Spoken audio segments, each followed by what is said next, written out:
ವಿವಿಧ ಬೇಡಿಕೆಗಳಿಗೆ ಆಗ್ರಹಿಸಿ ರೈತ ಸಂಘ, ಸಂಯುಕ್ತ ಕಿಸಾನ್ ಮೋರ್ಚಾ, ಕೇಂದ್ರ ಕಾರ್ಮಿಕ ಸಂಘಟನೆಗಳ ಜಂಟಿ ಸಮಿತಿ ಸದಸ್ಯರು ನಗರದ ಶಿವಪ್ಪನಾಯಕ ಪ್ರತಿಮೆ ಬಳಿ ಪ್ರತಿಭಟನೆ ನಡೆಸಿದರು. ಬಲವಂತ ಹಾಗೂ ಅನ್ಯಾಯದ ಭೂ ಸ್ವಾಧೀನ, ಕಾರ್ಪೊರೇಟ್ ಭೂ ಕಬಳಿಕೆ ಹಾಗೂ ಕಾರ್ಮಿಕರ ವಿರೋಧಿ ಕನಿಷ್ಠ ಕೂಲಿ ಪರಿಷ್ಕರಣೆಗೆ ವಿರೋಧಿಸಿ ರಸ್ತೆ ತಡೆ ನಡೆಸಿ ಪ್ರತಿಭಟನೆಗೆ ಮುಂದಾದರು. ಬಿವಿಜಿ ರಾಮ್ಜಿ ಕಾಯ್ದೆ, 2025ರ ವಿದ್ಯುತ್ ತಿದ್ದುಪಡಿ, ಬೀಜ ಕಾಯ್ದೆ, ಕೃಷಿ ಮಾರುಕಟ್ಟೆ ಕುರಿತ ರಾಷ್ಟ್ರೀಯ ಧೋರಣ ಚೌಕಟ್ಟು ಹಾಗೂ 4 ಕಾರ್ಮಿಕ ಸಂಹಿತೆಗಳನ್ನು ರದ್ದುಪಡಿಸುವಂತೆ ರೈತರು ಆಗ್ರಹ ವ್ಯಕ್ತಪಡಿಸಿದರು.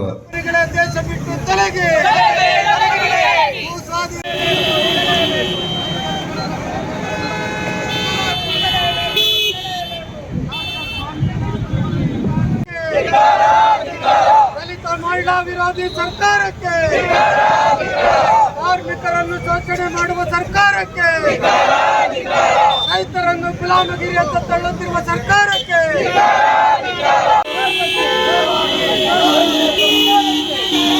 ಕೇಂದ್ರ ಮತ್ತು ರಾಜ್ಯ ಸರ್ಕಾರಗಳ ಜನವಿರೋಧಿ ನೀತಿಗಳನ್ನು ಹಿಮ್ಮೆಟ್ಟಿಸಲು ಒತ್ತಾಯಿಸಿ ಕಾರ್ಪೊರೇಟರ್ಗಳೇ ದೇಶ ಬಿಟ್ಟು ತೊಲಗಿ ಎಂದು ಘೋಷಣೆಗಳನ್ನು ಕೂಗಿ ತಮ್ಮ ಆಕ್ರೋಶವನ್ನು ಹೊರಹಾಕಿದರು.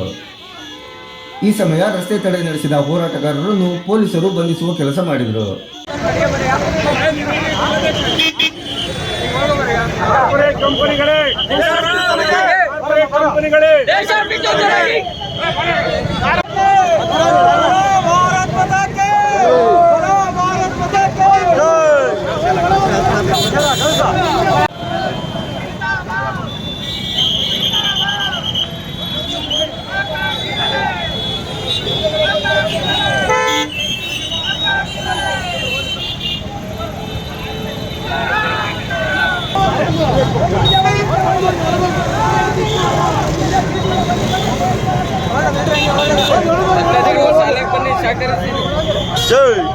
ಸಾಲಾಗಿ ಟಿಕೆಟ್ ತೆಗೆದುಕೊಳ್ಳಿ. ನಮ್ಮ ಆಸ್ತಿ ನಿಮ್ಮ ಆಸ್ತಿ.